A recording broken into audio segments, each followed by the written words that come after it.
Be cautious with the books I'm about to show you, because they might as well just ruin your self-perception if you do not take action and use them according to the way that they show you how to do it. I will now be showing you 5 self-improvement books every young man should read, and you should read too. It is an essential. Every book will get crazier and deeper and deeper. The last one will be my favorite one that I'm going to show you. So you better be ready for some really good gems. The first book is called Ikigai. It was written by Francesc Morales and Hector Garcia. So this book is a basic. It is a book everyone should read. The reason I put this one as the first one is because it is an essential, basically the basis of foundation. As a young man, you've probably seen yourself asking yourself those kind of questions. What do I want to do with my life? What are my life goals? What are the things I want to pursue in life? And how can I live a happy and successful life free of stress? This book teaches you exactly this. On the back of the book, you can first of all see this animation, which is the Ikigai. It consists of what you love, what the world needs, what you can be paid for, what you are good at, which then concludes to your passion, your mission, your vocation, and your profession. And all of that meets up to being your Ikigai. Ikigai is Japanese and actually means your life purpose. This book teaches you how to find your life purpose. So those are 2 male friends that actually went to a lovely island in Japan where people seem to be living the longest. This is one of the blue zones. You've probably heard about it already.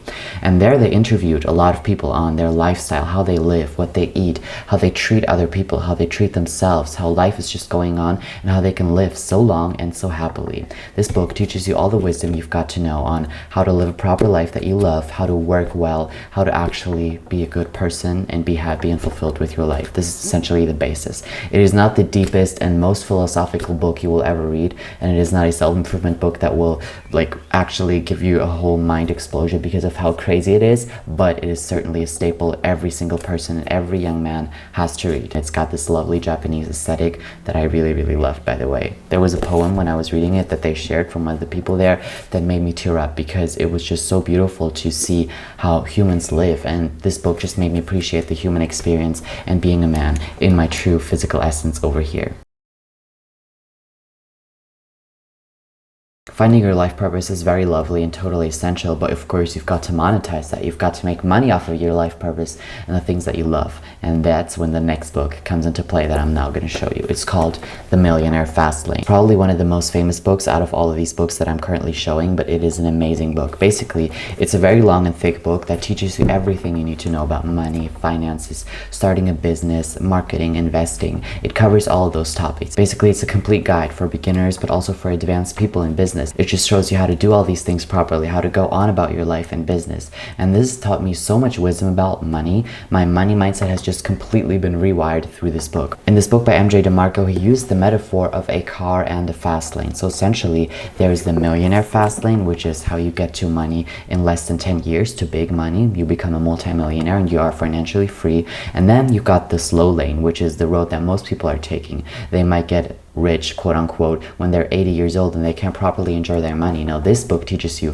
how to properly get rich and how to actually do it in a reasonable amount of time that also does not get you to a sense of burnout. And it debunks a lot of common myths about money and why people believe that they can get rich through some ETF or some index fund, but at the end of the day it's also about the amount of money that you make. This just really shows you how to properly do it in this world. I think I've said enough. So one of the things it teaches is how you become financially literate, not illiterate. You know how to spend your money properly, but you also know how to make it, because you need a certain balance there. You can't just make money but then spend it all, but you can't also just not make money but be good at investing. You need both of those things, and this book is a great thing for beginners if you want to learn how to do this. I read this as a 16-year-old myself. When I was reading this, I was really shocked at how good it really just portrayed all of it. It took me a long time to read it. I'm usually not a slow reader anymore, but when I was reading this, it took me like several months because the knowledge was so deep. I really just had to digest it, and it has so much life wisdom that I'm absolutely grateful for. Now the next book is where it gets a bit crazier. So this book is called The Child in You. I got it as a German version because it was originally written in German some time ago. You are someone who gets triggered very easily, or you see yourself sometimes feeling unworthy or unloved. So essentially this book shows how every single person has belief systems, limiting beliefs or beliefs that serve them. And those beliefs usually come up in your childhood. If your needs were not properly met or there have been some traumatic experiences, you need to heal them. You need to tell your inner child essentially that you need to move on from it, that things are better now and all these kind of things. This book actually shows two kinds of inner child. So there's the shadow inner child, and then there's the sunny inner child. It teaches you how to properly get into your sunny inner child. So your sunny inner child is the part of you that's very happy, that is actually very much filled with life force, with chi energy. And then your shadow child self is the part of you that has been neglected, the part of you that does not feel good about things, and the part of you that has in some way even been traumatized. And most people, when they get angry at someone or they get triggered, they automatically revert to this one part of their childhood, or they get reminded of some traumatic experience that happened in their childhood, and this way they react in such a weird way. So this book really just makes you understand why people are the way that they are and how to start your own inner child healing journey. This had been so life-changing because I realized that I am worth it. I do not need to prove myself to anyone. And that was my first time actually working with myself, with my own negative experiences that happened, and I realized that actually life is good and my inner child can be happy, and it certainly deserves to be happy. And trust me, you do not want to be projecting your own insecurities and your own trauma onto a woman or onto other relationship of yours. So this book is amazing for you to not do this anymore. The next book is my favorite book of all time. It is The Picture of Dorian Gray by Oscar Wilde. And it is certainly not a self-improvement book at all, but I still put it up into this list because in nowadays time, everyone has to read this. It is such an important book because it is a classic. First of all, it is classic literature, so it's written in a very beautiful and old way. But what this book essentially just shows you is the dangers of hedonism and extensive vanity. A lot of people nowadays are really just sinking into an insecurity, and they try to be more and more perfect. And they try to look the best, and a lot of men nowadays, especially with the whole looks maxi movement, are just turning into straight up narcissists that think that their appearance is everything and this is the most important thing out of there. But it's of course not. And this book shows a man whose name was Dorian Gray, and there was a guy who painted a picture of him, and essentially Dorian Gray sold his soul for eternal vanity and being beautiful and young forever, and then the picture was the one that started to fade and get old and look absolutely demonic. Now this book is written in such a beautiful way, and it shows the dangers of hedonism. We nowadays live in a world where hedonism is really just being shown everywhere in the TV shows or even in books or in other places in the world. Hedonism and actually just living for pleasure is the thing that most people want nowadays. If you do not have a sense of life purpose, then you will revert to hedonism and think that pleasure is everything that counts in life and beauty is everything that counts in life.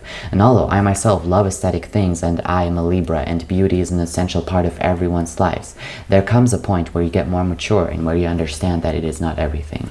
This book goes incredibly deep. So essentially, if you're someone who loves aesthetics, but you at some point find yourself putting aesthetics and beauty on a pedestal and also getting a bit hedonistic, try reading this book, and trust me, it'll change your perspective on a lot of things in life. And the reason I still put it in here, although it is not a self-improvement book, is because every young man should read this in order to really know what's going on with the world and how to really get through all of this. And now let's get to the last book, which every young man should read nowadays. It is the book The Way of the Superior Man. You might have heard it sometime, you might not have heard it sometime. This book is essentially about finding yourself. It is about navigating through life spiritually and sexually. You've got challenges in the world, right? The world might at some point lead you to a point where you feel a bit depressed. You might not know what is going on, or you might feel like you do not have a mission. And this directly coincides with your relationship towards women. When you meet a woman, she might be just as cold to you as the world can be. A woman might react to you in a way that the world could also react. So the way that you and your woman actually coordinate with one another is just a reflection of your external world, even of the way that you make money.